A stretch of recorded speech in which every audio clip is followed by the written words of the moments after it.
सभी प्यारे प्यारे बच्चों को नमस्कार। बच्चों, आज हम पढ़ेंगे संज्ञा।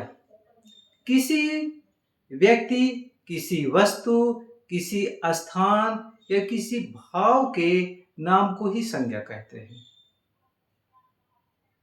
चाहे वो विवेकानंद हो, महात्मा गांधी हो, या कोई प्राणी हो, कोई नदी हो, कोई पहाड़ हो, तो इस प्रकार के किसी भी वस्तु का नाम लेने से उसकी छवि हमारे दिमाग में जब अंकित हो जाए तो समझना चाहिए कि वही संज्ञा है।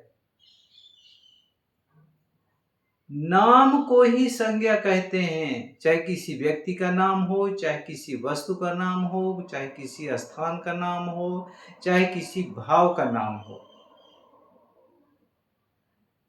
वही संज्ञा है। और जब नाम बदल जाता है, नाम की जगह में उसका संकेत आ जाता है, तो वह सर्वनाम हो जाता है। तो अभी हम बात करेंगे संज्ञा की। जैसे कोई कहता है विवेकानंद, तो विवेकानंद की छवि हमारे दिमाग में अंकित हो जाता है। कहते हैं महात्मा गांधी, तो महात्मा गांधी की छवि अंकित हो जाती है। किसी व्यक्ति विशेष का नाम लेने से उसका चित्र हमारे दिमाग में अंकित हो जाए तो वह संज्ञा है। किसी नदी का नाम लेने से, जैसे गंगा, जमुना, नर्मदा, इन नदियों को, यदि किसी भी नदी को, अभी नाम लेके समझा रहा हूं, किसी भी नदी का नाम लेने से हमें नदी का बोध होता है, तो हम जानते हैं उस नदी का जिसका हम नाम ले रहे हैं, तो ये संज्ञा है। यदि नर्मदा कहने से नर्मदा का हमें याद आता है, नर्मदा का बोध होता है, तो नर्मदा क्या है? संज्ञा है। विवेकानंद का नाम लेने से विवेकानंद की छवि आकृति हमारे दिल दिमाग में उतर जाता है, तो क्या है? विवेकानंद संज्ञा है। महात्मा गांधी का नाम लेते हैं और हमारे दिमाग में उनकी छवि अंकित हो जाती है, तो महात्मा गांधी क्या है? संज्ञा है।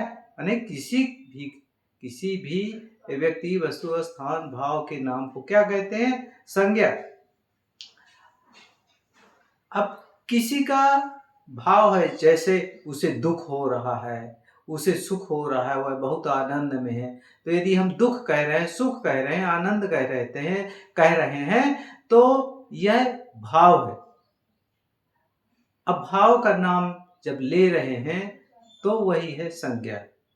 हिमालय कहते हैं, तो हिमालय की आकृति जब हमारे दिल दिमाग में उतरती है, तो हिमालय क्या है? संज्ञा है। गंगा क्या है? संज्ञा है। यमुना क्या है? संज्ञा है। रेगिस्तान क्या है? रेगिस्तान, जैसे थार का मरुस्थल, तो थार क्या है? संज्ञा है। तो इस प्रकार से किसी व्यक्ति, किसी वस्तु, किसी प्राणी, किसी स्थान, किसी भाव का नाम लेने से हमें उसकी छवि अंकित हो जाए, हमें बोध हो जाए, हमें जानकारी हो जाए कि जो नाम लिया जा रहा है तो किसका नाम है। उसके नाम लेने से हमें ये जानकारी हो गई कि ये नाम उसका है। तो नाम ही संज्ञा है, इसमें भ्रमित होने की कोई बात नहीं। बहुत लोग याद कर लेते हैं, कि ये संज्ञा ये चीज है, परंतु समझ में नहीं आता, बहुत दिन तक समझ में नहीं आता कि असल में संज्ञा है क्या। संज्ञा नाम ही संज्ञा है।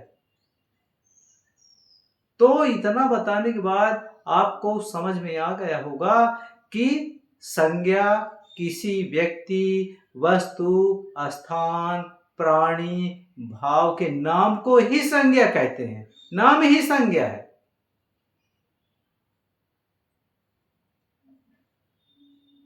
तो प्यारे प्यारे बच्चों, आज इस संज्ञा के पाठ को आप समझ गए होंगे, और नहीं समझे होंगे तो एक बार 2 बार वीडियो और देख लीजिए, समझ में आ जाएगा। तब तक के लिए धन्यवाद।